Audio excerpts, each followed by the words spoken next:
Pro wrestling fans, what is going on? My name is Jose Ramos Jr. and welcome to another post-show reaction. This time, WWE Bad Blood. It's the first Bad Blood event since 2005, and it actually lands on the 27th anniversary of the first Bad Blood event that had the first ever Hell in a Cell match. A lot to get to. It was very much a big fight feel. I can't remember the last time the WWE had one of these, B-tier premium live events that felt bigger than really what it was. There was a lot of big moments, big entrances, and memorable spots that help encapsulate really a tremendous night in pro wrestling. But let's go ahead and let's kick it off with the opener, the Hell in a Cell match between CM Punk and Drew McIntyre, a feud that has lasted throughout pretty much all of 2024. If you are a regular viewer of the podcast, of this channel, you would know I talk about the McIntyre Punk storyline for the majority of this content, and for good reason. We saw the first matchup at SummerSlam, the second match at Bash in Berlin, and now the culmination, the ending of a trilogy here inside Hell in a Cell at the Bad Blood event. And I personally believe that this matchup delivered on all levels, in terms of storytelling, in terms of in-ring action, and also in terms of how we move forward with both McIntyre and CM Punk. There's still a level of intrigue when it comes to these two wrestlers, as well as what we're going to be doing moving forward. Although this is the ending of their rivalry as we know it, I would not be surprised if we have some type of reference in the future, whether it's in like a Royal Rumble match, Elimination Chamber, any type of interaction between these two surely will have folks remembering this matchup. A matchup that was filled with plenty of blood as well. This was probably one of the more bloodiest matches that I have seen in the WWE for quite some time. You might have to go back all the way to like 2008 when Shawn Michaels and Chris Jericho had their matchup at the Great American Bash. In fact, it was the last match that really had open blading. And just the level of blood that was present during this matchup led you to believe that this was a blood feud. And it really was.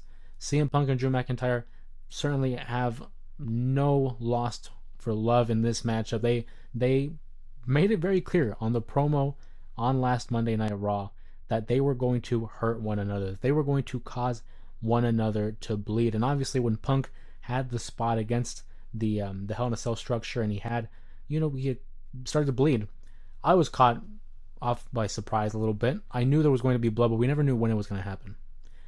But I think the one that really stole the show was Drew.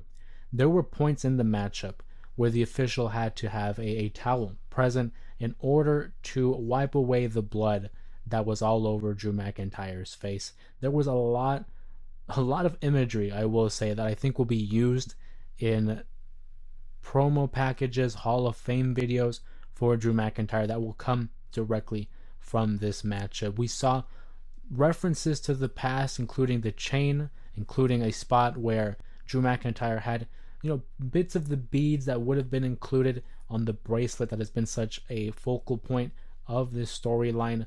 There was a table spot where Drew McIntyre drives CM Punk from the top rope to the table on the outside, and I'm pretty sure that was the spot that led to this deep laceration on the back of Drew McIntyre throughout the course of the match. I was kind of distracted because every time I looked at the back of Drew McIntyre, there was a cut, an open wound that every time he kind of expanded or stretched out his back, you would see it beginning to open.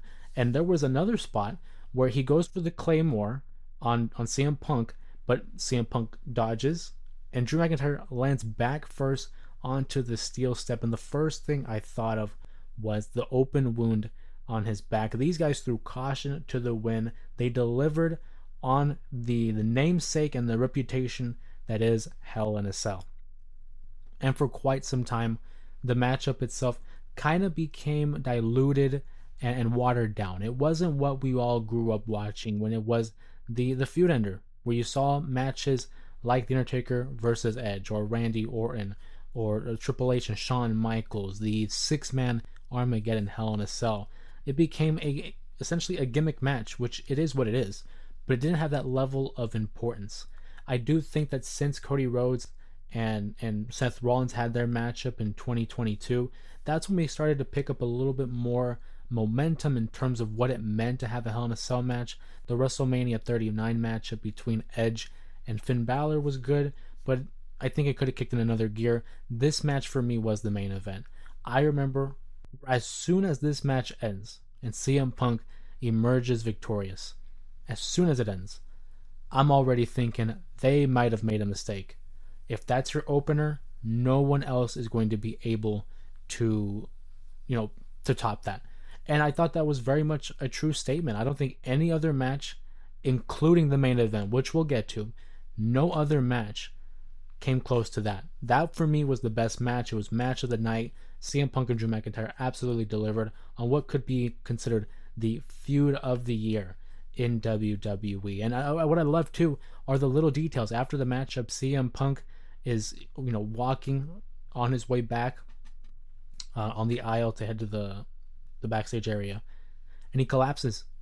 He's really selling the aftermath, the consequences of being included in the Hell in a Cell match. You had the medical team come out and administer care by providing an oxygen mask. I think they checked his oxygen levels. And another small detail I enjoyed is while this is all happening, Punk is saying, I have to call my wife. Like, I have to make sure she knows I'm okay. And Punk waves off the medical team and they go check on Drew McIntyre, who is visibly distraught and frustrated that he once again could not get it done. This has been, I think, in terms of business, Drew McIntyre's best year. He's had great rivalry, great matchup with CM Punk. He won the World Championship at WrestleMania. Easily has become one of the top stars in the company.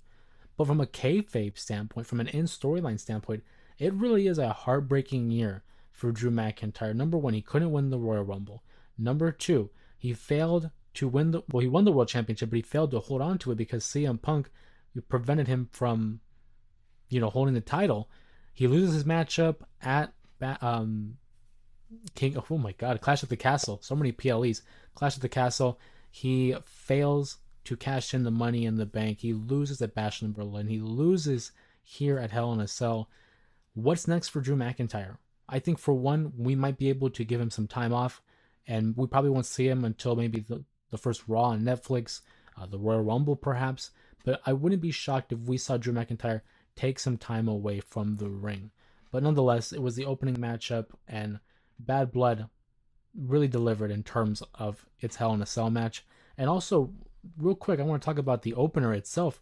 I love that the opening package had a little bit of imagery and references to the first ever Hell in a Cell match between Michaels and The Undertaker, even so far as to have like little sound effects that are from the Texas Chainsaw franchise. So I thought that was really cool. Gave it a distinct feel of the horrors that lie within the Hell in a Cell structure, as well as the fact that there was pyro to open up this PLE. Maybe my mind is, my memory's failing me here, but when was the last time you saw like a B tier PLE like Bad Blood get pyro for the entrance? I mean, again, starting off really hot, and then after that we would have the women's title as Nia Jax would face off against Bayley, and what was a great match. Honestly, I had fun with this one. Nia Jax is in her best run, within the WWE. Bayley is Bayley, but Nia Jax would emerge victorious in part thanks to Tiffany Stratton, who provided a distraction for her friend as well as teasing another cash in. Although this time I don't think it was really a tease. I feel like it was just a matter of being at the wrong place at the wrong time. Tiffany had her briefcase. Jessica Carr, as she was getting up from being knocked out, had the briefcase in hand. And when Nia Jax turns and she sees that it looks like Tiffany's handing the briefcase to cash in, wasn't the case. But Nia Jax and Bayley certainly delivered. There was one spot that I was devastated for Nia Jax. It seemed that Bayley was going to tease a power bomb from onto Nia Jax onto the ring, like what she did at SummerSlam, and Nia Jax was supposed to counter that with a Hurricane Rana. They got part of it off, but it wasn't 100% clean. That really would have been a great visual for Nia Jax to have, successfully pulled off a Hurricane Rana. But nonetheless, great matchup by both women. I'm looking forward to what we do now with Tiffany. I think the Bayley storyline is over with, and let's see where Nia Jax goes off to in terms of who her next challenger will be. Following that, we would get the Judgment Day members, Damian Priest versus Finn Balor, the one-on-one contest. And on a card that wasn't really light on bad matches. I did think the Damian Priest and Finn Balor match could have used a little bit more momentum and build for this matchup. Believe me, the match was fine. I'm a fan of Damian. I like Finn Balor. They had Damian go over just like I predicted. But in terms of the build and lead up to the matchup, there wasn't really as much anticipation as I would have liked in comparison to these other matches. The only other one that really rivals it in a lack of build probably would have been the Bayley Nia Jax matchup, but being that it's for a title, that automatically helps elevate it in terms of significance. But we did get a Judgment Day interference as per usual, but they really made Damian Priest look extra strong here, being able to fend off basically all of the Judgment Day. And again, I don't know where they're going to go with this. Their storyline between them is far from over, just like I would guess for the women's division. I mean, you look at Rhea Ripley and Liv Morgan's matchup, having Dominic suspended above, well, typically it would be above the ring. It wasn't, though, because of the Hell in a Cell structure. Having him suspended above the audience in a shark cage was a great visual, and the spot where Dominic opens up the cage somehow, I thought that was a great reference to his time serving in prison and just being able to pick the lock. But the spot where he leans forward and falls out of the shark cage genuinely got me. Like I was about to jump up because I thought he was about to really fall because he was falling head first, but he had some sort of restraint on his ankle that prevented him from hitting the ground. Again, very risky spot there by the WWE. Anytime there's some level of suspension where you have someone elevated above the ground, always gets me really nervous, but they pulled it off really well. I thought that was a real well done spot. And Rhea Ripley and Liv Morgan, they go on to have a pretty damn good matchup. And the chemistry between the two is unmatched. Rhea and Liv know how to go about their business. Unfortunately, I do think that the end result is what will overshadow the match itself. We know Dominic Mysterio, who was suspended or rather hanging from the shark cage, would get hit like a pinata by Rhea Ripley, and then Rhea Ripley would actually get attacked by a returning Raquel Rodriguez or Raquel Gonzalez, depending who you ask, whether she's from NXT or WWE. But the spot where she comes in, that's where it kind of begins to derail, right? I am very much a fan of the WWE. I'm very much a fan of AEW, but whenever they, fail to execute on something, it's hard to ignore it. I feel like Raquel's return might have been mistimed because there was this moment where one, the camera didn't really catch it, so we saw her get jumped. We saw Rhea get jumped without really recognizing who had jumped her. Then there was a point where Raquel gets Rhea, throws her in the ring, and the official walks right past this as it happens. So immediately, we're not making the official look oblivious. I think what should have happened was maybe the referee comes out, tries to prevent Rhea, whatever. Rhea goes into the ring, tries to get back into the match while the referee is still with Dominic. Then that's when Raquel comes in for the attack. But by having her come in early, the referee literally walks past them as she throws her into the ring.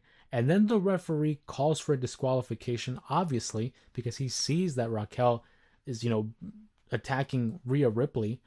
And then Raquel gets Liv Morgan and tosses her on top of Rhea Ripley, but the bell's already rung, so now it just looks silly. So she has to take Liv Morgan off of Rhea Ripley because the match ended in disqualification, which you never want to see. It's such a cop-out result for a matchup, especially one that had a lot of heat and a lot of build, like Liv Morgan versus Rhea Ripley. Not the best execution, but I will say I like the inclusion of Raquel because it brings this all around in terms of the history of Liv Morgan versus Rhea Ripley. We referenced that in the video package heading into the match where Rhea and Liv were tag teams, WrestleMania 38, and then obviously Rhea would betray Liv Morgan. Liv Morgan would get a new partner in Raquel and even won the tag titles with her. So now it's like we have the muscle for Liv who can now combat that of Rhea Ripley. Don't know if that's going to happen like at a Crown Jewel or like a Survivor Series, but I do expect Rhea Ripley to go one-on-one with Raquel at some point. Again, the idea was there. The execution could have been done a little bit better, if you ask me. This would lead us to the Triple H segment where he makes a huge announcement. And I talked about Crown Jewel earlier.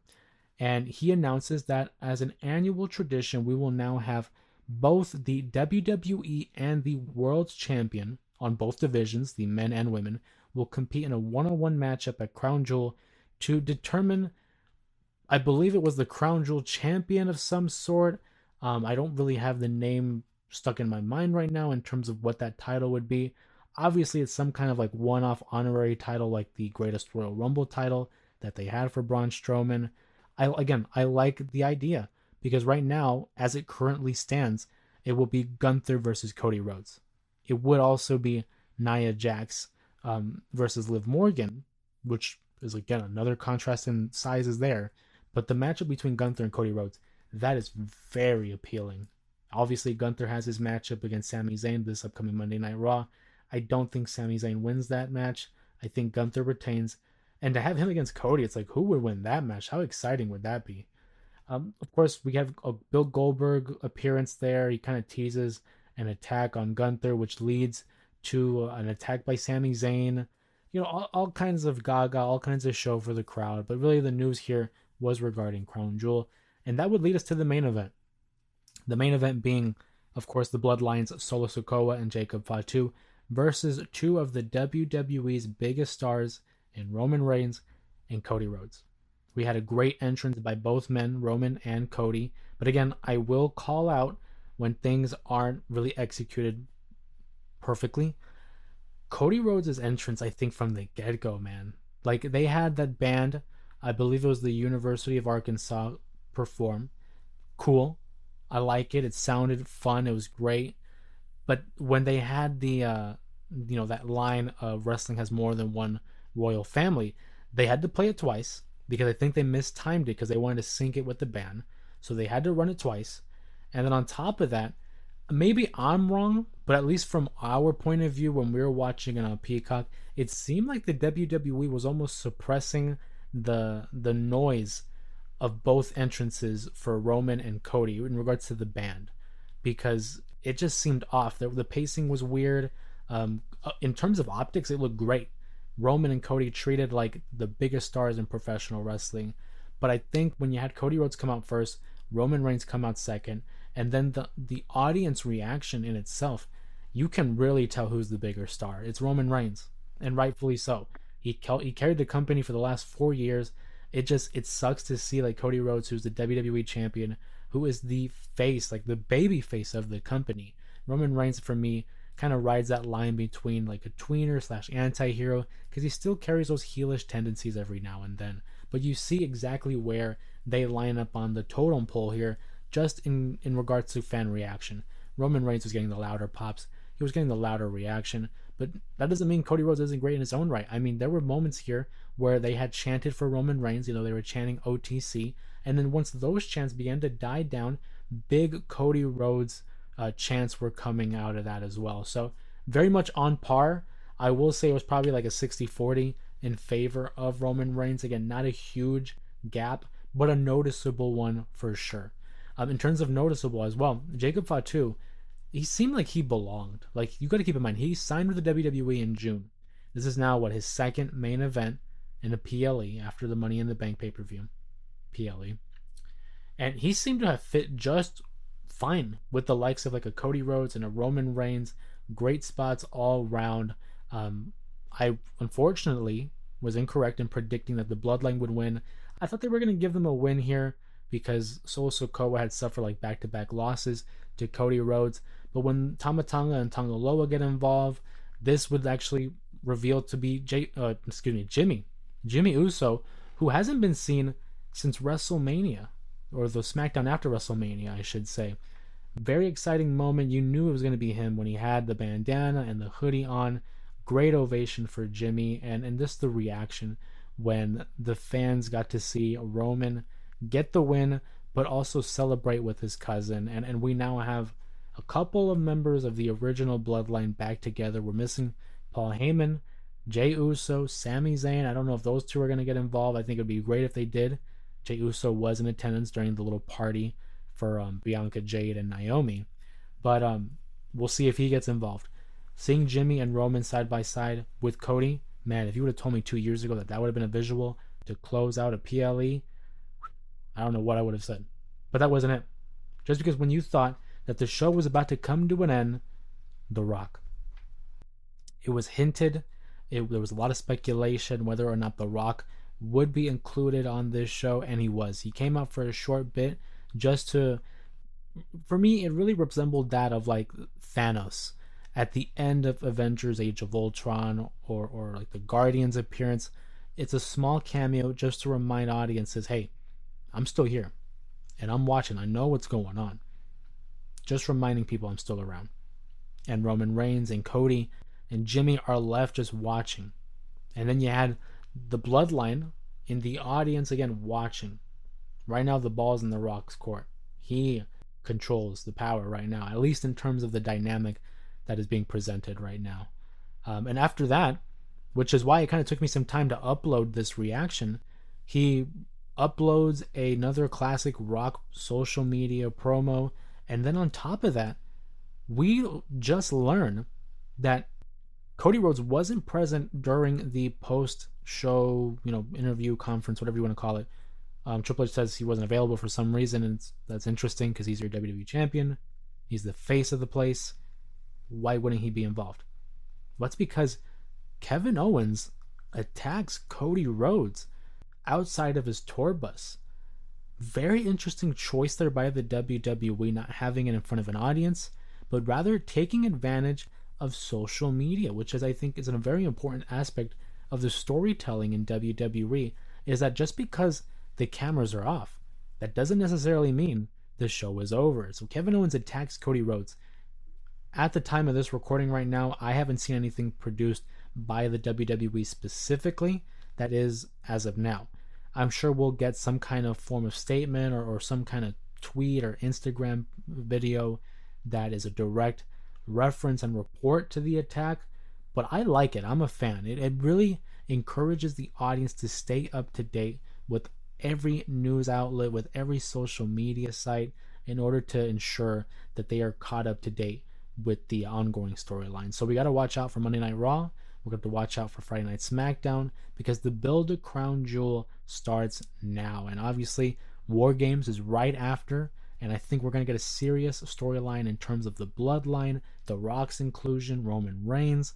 A lot to look forward to. But I want to hear from you guys. If you enjoyed this post-show reaction, give the video a thumbs up, like the video, comment down below what was the most impactful moment for you. Do you think the Hell in a Cell match should have main evented like I do? If not, go ahead and sound off below. And don't forget to subscribe to the channel to keep up to date with all the content that is produced about pro wrestling on this channel. And of course, my name is Jose Ramos Jr. I'll be working on this week's episode of the J Area Podcast right now after I upload this video. So I'll see you guys Monday morning.